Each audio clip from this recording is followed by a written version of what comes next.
Very very good morning to all of you. इससे पहले की क्लास में अल्फ्रेड लॉर्ड टेनिसन के जो वर्क्स हैं उनको हम लोगों ने कवर किया है। आज की क्लास से हम लोग नेक्स्ट राइटर स्टार्ट कर रहे हैं, वो है मैथ्यू अर्नल्ड। मैथ्यू अर्नल्ड जो है वो विक्टोरियन एज का ही एक राइटर है। अल्फ्रेड लॉर्ड टेनिसन को इससे पहले आप लोग कवर कर रहे थे, वो भी विक्टोरियन एज का राइटर है। और जो ये मैथ्यू अर्नल्ड है ये भी विक्टोरियन एज का राइटर है। इसकी लाइफ का जो स्पैन है वो 1822 से 1888 है।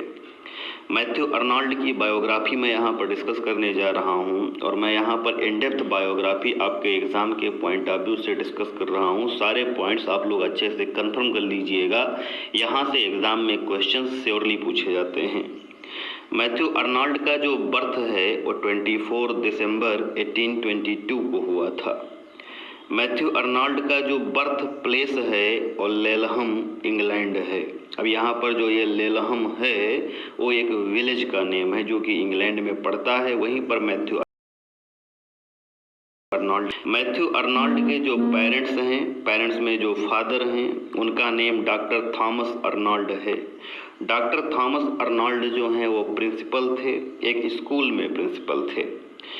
मैथ्यू अर्नल्ड की जो मदर थी उनका जो नेम था वो था मैरी पेनरोज नेम था।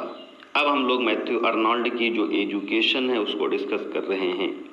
पीजीटी के एग्ज़ाम में अब तक 2 बार क्वेश्चन मैथ्यू अर्नल्ड के एजुकेशन को लेकर के पूछा जा चुका है, इसलिए जो भी कंफर्म कर रहा हूँ अच्छे से कवर कर लीजिएगा। मैथ्यू अर्नल्ड की जो बेसिक एजुकेशन है वो रग्बी स्कूल में हुई थी। उसके बाद में मैथ्यू अर्नल्ड जी को एजुकेशन के लिए विंचेस्टर कॉलेज भेजा गया था। फिर उसके बाद में बैलियोल कॉलेज जो कि ऑक्सफोर्ड यूनिवर्सिटी का कॉलेज है वहाँ पर एजुकेशन के लिए भेजा गया था। और बैलियोल कॉलेज ऑक्सफोर्ड यूनिवर्सिटी में मैथ्यू अर्नल्ड जो हैं वो फ्रेंड हो गए थे आर्थर हू क्लाउ के। आर्थर हू क्लाउ जो कि मैथ्यू अर्नल्ड का फ्रेंड होता है, जिसकी डेथ पर आगे चल करके मैथ्यू अर्नल्ड जी जो हैं वो एलिजीज लिखते हैं, शोक गीत लिखते हैं। तो मैथ्यू अर्नल्ड की जो फ्रेंडशिप है आर्थर हू क्लाउ के साथ में ऑक्सफोर्ड यूनिवर्सिटी में हुई थी। एग्ज़ाम में एक बार क्वेश्चन पूछा गया है कि मैथ्यू अर्नल्ड ने कौन सी यूनिवर्सिटी से एजुकेशन को गेट किया था, तो ऑप्शन में कैम्ब्रिज है, ऑक्सफोर्ड है, इस तरीके से यूनिवर्सिटीज़ रखी हुई थी। तो बैलियोल कॉलेज जो कि ऑक्सफोर्ड यूनिवर्सिटी का कॉलेज है वहीं से मैथ्यू अर्नल्ड की एजुकेशन हुई थी। नेक्स्ट इसके बाद में क्या होता है, लैंसडाउन जो है वो एक प्लेस का नेम है। वहाँ का जो लॉर्ड होता है उसको लॉर्ड लैंसडाउन बोला जा रहा है। तो लॉर्ड लैंसडाउन का प्राइवेट सी जो है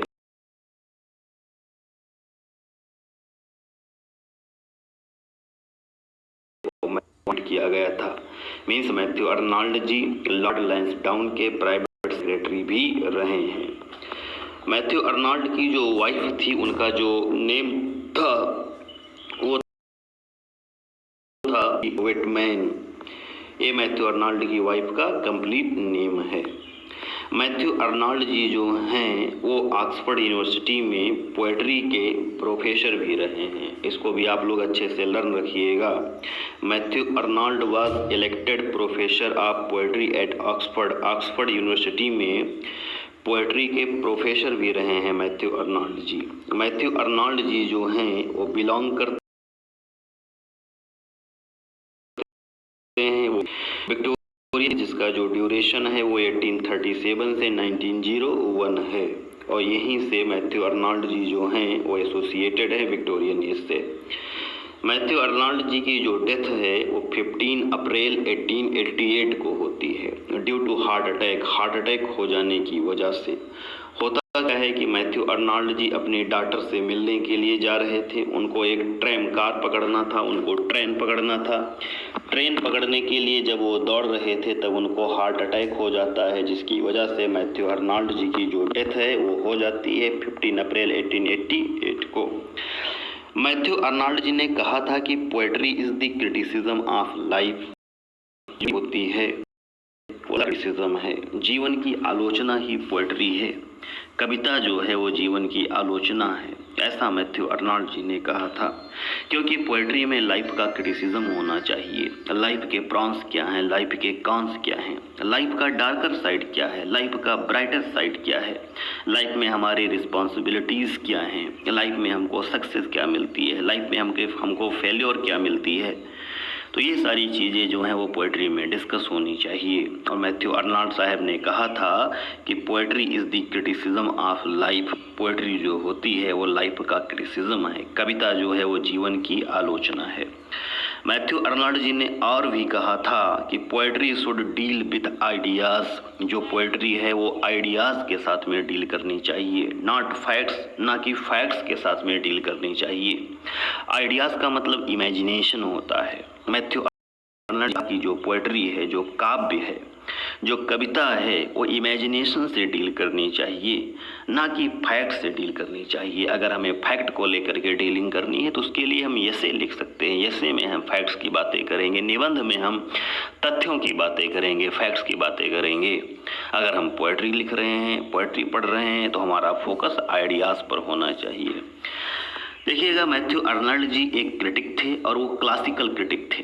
क्लासिकल क्रिटिक का मतलब यह है कि जो ग्रीक लिटरेचर है, जो रोमन लिटरेचर है, वहाँ पर जो राइटर्स हुए हैं, वहाँ पर जो आलोचक हुए हैं, क्रिटिक हुए हैं, जिन्होंने सेट ऑफ रूल्स बनाया कि ट्रेजेडी ऐसी होनी चाहिए, कॉमेडी ऐसी होनी चाहिए, मीटर की ज़रूरत कहाँ पर होती है, रिदम की ज़रूरत कहाँ पर होती है। तो क्लासिकल लिटरेचर के जो क्रिटिक्स हैं, जिन्होंने एक सेट ऑफ रूल्स तैयार किया था, वर्क देते रहे।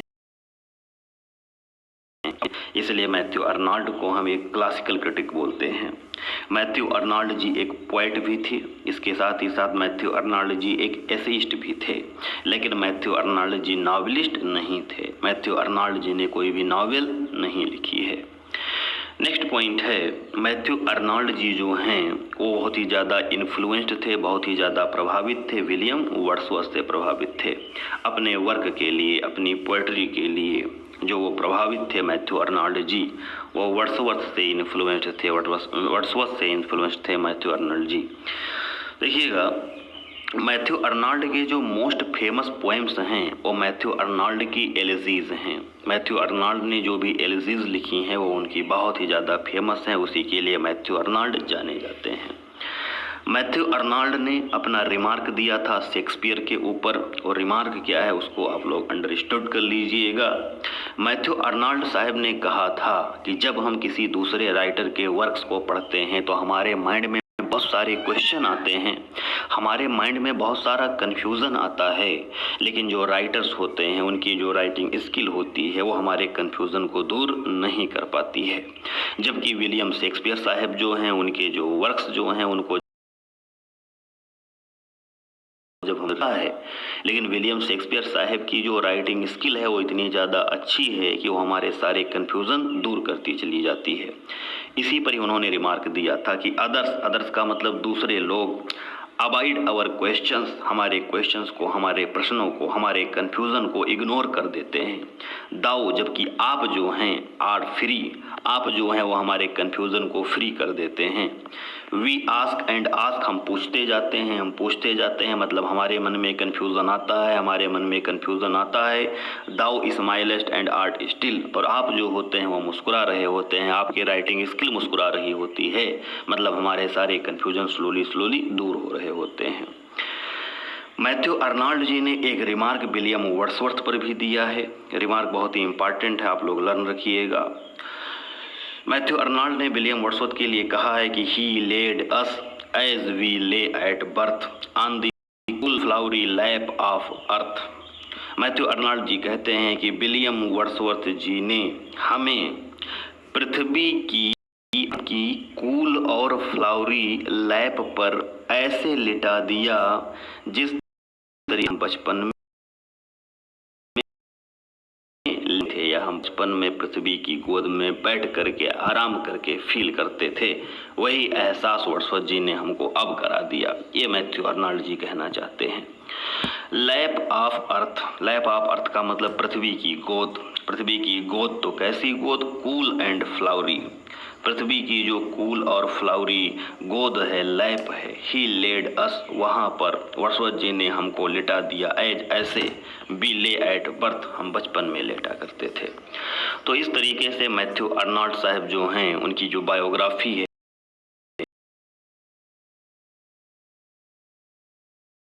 उसको की बायोग्राफी इंपॉर्टेंट थी। सारे पॉइंट्स, सारे फैक्ट्स मैंने यहाँ पर डिस्कस कर दिए हैं, आप लोग इसको अच्छे से कवर कर लीजिएगा। अब कल की क्लास से मैथ्यू अर्नाल्ड के जो वर्क्स हैं उनका जो एनालिसिस है वो हम लोग करना स्टार्ट कर देंगे।